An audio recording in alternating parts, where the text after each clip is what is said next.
Hello folks and welcome to the wonderful world of Bloodborne. I'm Rich Stanton, and in this video I wanted to show you my taking on the Defiled Watchdog of the Old Lords. This is a boss, it's not the final challenge in the game.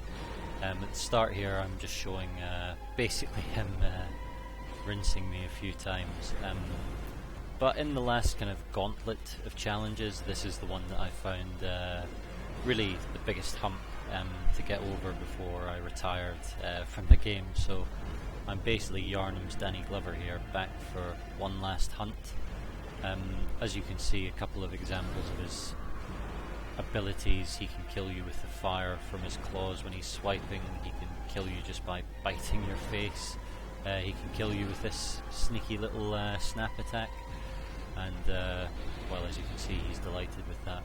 Lots of ways he can get you, and oh, the flying headbutt, always a killer. That's the last one. But one of the things you'll notice is I'm dying basically from one hit from anything, and that's the nature of this challenge. And I thought it was quite interesting. Oh, the old flying headbutt. To think about endgame challenges. We always, for as long as I can remember reading about games, we've always valued kind of replayability, the idea of an end game of some sort. Whatever that means, and it means different things for different games, of course. But in this case, for Bloodborne, ooh, as you can see, that was close. There are various attacks you can just about survive. If you wanted to, you could change all your gear to be fire resistant.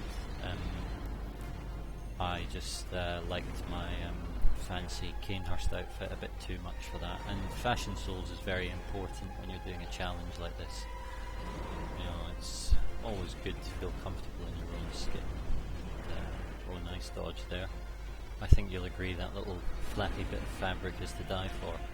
Anyway, what I really liked about the Watchdog, which this thing really took me quite a few sessions to take down. What I really came to admire about it is that Bloodborne has quite a deep combat system. It's very intricate, and there are lots of...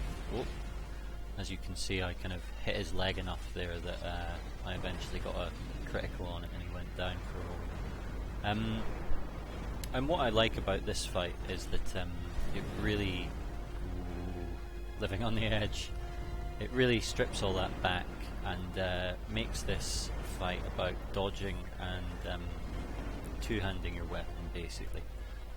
They're the kind of most basic skills in Bloodborne, and you know, you don't have to execute them perfectly. As you can see, I've taken a few hits already in this fight. But you have to execute them pretty well for a sustained period because he has so much health. He's a pretty relentless enemy, and obviously very, very damaging. And perhaps the most important thing about this boss really is that it's optional. You know, it's not something that most players have to do. It's kind of coming right up to the end of what the designers have put together, but it's almost like bonus content. You know, you don't have to do this unless you're really, really up for the challenge. And I think that kind of optional nature of it is why this lodged in my brain as something I had to do before leaving Bloodborne behind.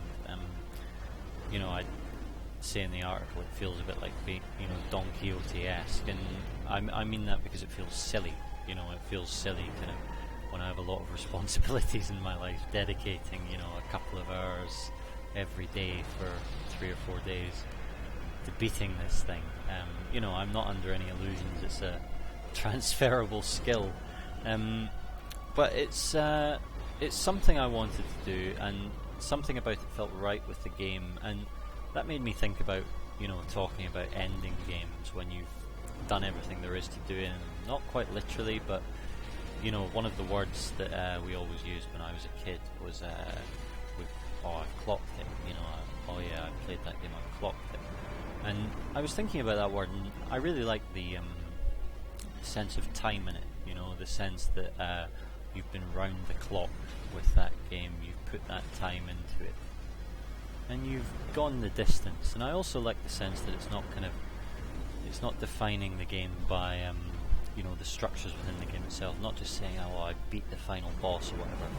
And speaking of which, this is usually the point in a Soulsborne game where everything goes wrong and the boss has got almost no health. But thankfully, there we go. I came out of retirement, but I survived the experience.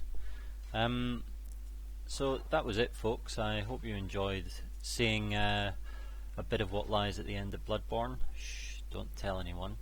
Thanks for watching, and remember, a hunter is never alone.